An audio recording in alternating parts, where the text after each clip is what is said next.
Sophie always hated the attic. It was dark and dusty, filled with cobwebs and forgotten things. Her grandmother kept an old doll there, sitting on a rocking chair in the corner. The doll was creepy.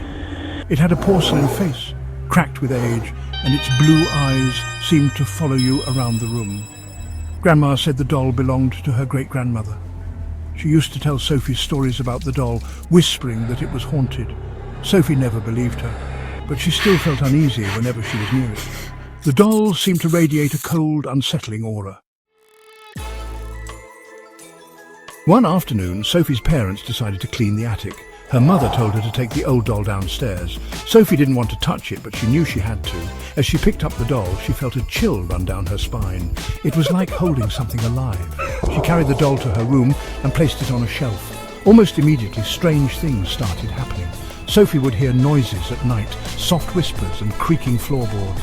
She'd find things moved around in her room as if someone had been there while she was sleeping. One night, Sophie woke up to a strange sound. It was the rocking chair in the attic, creaking back and forth. She got out of bed and crept towards her bedroom door.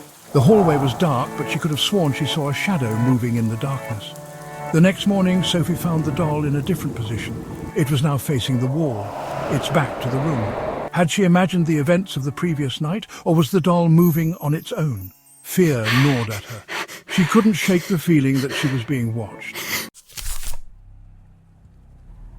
Later that day, Sophie was home alone.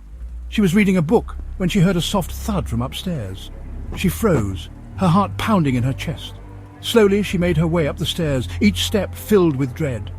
She pushed open her bedroom door and gasped. The doll was no longer on the shelf.